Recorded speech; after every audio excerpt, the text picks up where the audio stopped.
wanaagsan daawadayaal idil ahaantiinba ku soo dhowaada waraysi aad u xiiso badan oo aanu la yeelanayno abwaanka weyn isla markaana ah maamulaha kooxda caanka ah ee waayaa cusub Sheena Khiyaar oo aanu waraysi kaga qaadnay hotel ka mid ah magaalada Nairobi waraysigaas oo muhiimadiisu yahay toddobaadadii ina dhaafay xaalad xasarad iyo muran badan dhalisay oo dhinaca fanaaniinta gabdhaha qaar ka mid ah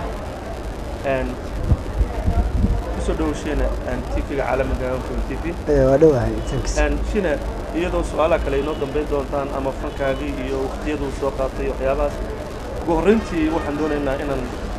kaa waraysano toddobaadadii ina dhaafay waxaa jirtay website-yada Soomaalida iyo Facebook-ga iyo warbaahinta Soomaaliyeed oo dhammaanay qaadaadhigayeen laba heesood oo gaarsiiya iyo garaadada la kala yiraahdo oo la leeyahay Sheena Khiyaar oo ah maamulaha waayaa cusub ayaa gabadha Ikraan Caraale heesta ugu soo jawaabay kadib markii isaga ula jeeday ninkii la firiinta gaarsiiya bino garwaaqsado inuu adiga yahay adiguna markaa jawaabtaas siisay oo gabadhaada ugu dhibtood leedahay hawshaas reer baanu noqonay ganacsi oo hadeena ganacsi ka sii deysaa fiican oo meel kale aadaado oo baa ku gar ah wala runta adigu soo koobaya sida wax uga jiraan iyadoo ilka jiirkii heestaa sameeyayna uu waraysiiyay oo weynaysiiyo warbaahin kale runta adigu soo koobaya bal runta aad u maasan tahay waan ku faraxsanahay maanta in fursadan qaaliga ah aan ka uga faa'iideeyo ummadda xaqiiqda jira runtii ummadda u sheego war heesta garaadlay jawaab uma ahan dhanka loo wado ma qusayso heesta la kala la sheegayo Ikraan Caraale ma jidho reason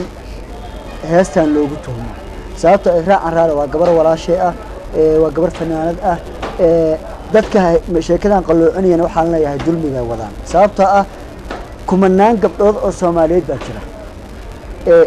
waxaa jira boqolaal gabdhood gaaraya oo maanta fanaaniin ah oo ayaguna ga ku heesay oo heesada ga laga heli karo maxaa ga'dan kaliya looga arkay gaarsiin sababtoo aan waxa u arki karaa hal sawirka kaliya la arkay ee labada heesood la isku fiirinayo inay tahay gaalihida oo xaqiiqo kale aysan jirin sababtoo ah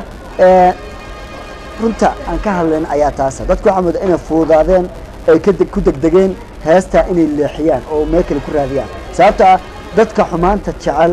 mar walba way ku dadaalaa in waxasan ayagoo dadkii sameeyay war ka doonaan inay ayagu iska maamushaan marka laakiin maanta waxa fursad ah inaan bulshada u sheego inaysan qusaynin heesta garaadlay gaarsiiya shaqana aysan ku lahayn ta kaleeto waa inkajiir horta anoo aqoon ma lihi laakiin waxaa maqlay waraysi warshada qaar ka soo baxay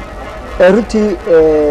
ma rabo inaan jawaab ka bixiyo oo maaragtay aan jawaab ka bixiyo laakiin qofka bini aadanka wax uu go'an karaa oo uu saban karaa alla ilaahay maanta fursad jawaabta ka girgilo oo maaragtay hees ahaan ayadoo qofku uu soo fiirinaynin qisada heesto iyo meesha anagu u wadano oo aan ahayn meesha loo wado laakiin qofku oran karaa war heestaanu garaadlay wallahi inaan ka jawaabaa go'aansado waa waxyaalo aan hees u sameeyno waa taas qofku ku soo dhaweynaya laakiin irkajiir asagoo anaga jawaabtanada sugin waxaan ka hadlayna fiirin meesha ula socon arkin inuu inta commentisada iyo website si khaldan u qoray soo qaato inuu isku xugmiyo oo yiraahdo ana leeyla jira heesada leeyla jira ma qusayso gabarna uu jaayfay gabarna uu amaano xoogaa waxa moodo inay dhanka Soomaalida xuduud baa ku noolaada inay ka duwan tahay haddaan ku weydiiyo Sheena su'aal ah intaanad adigu guriga yeelan wax xiriir ah oo adiga iyo Ikraan Caraale jacayl idinka dhaxeeyay ma jiray wallahi Ikraan waa gabar walaashay waxay ila mid tahay gabdhaha Soomaaliyeed ee maanta walaalaha aan nahay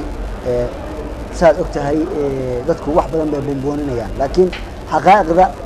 lagama carareen hadii macnaha si dadku wax u ogyihiin loo ogyahay laakiin waxa leena wariyaa cadeynaya oo qiri kara in oran kara Ikraan iyo Sheena xiriirkooda waa kan Ikraan laakiin waxa arkaa inay tahay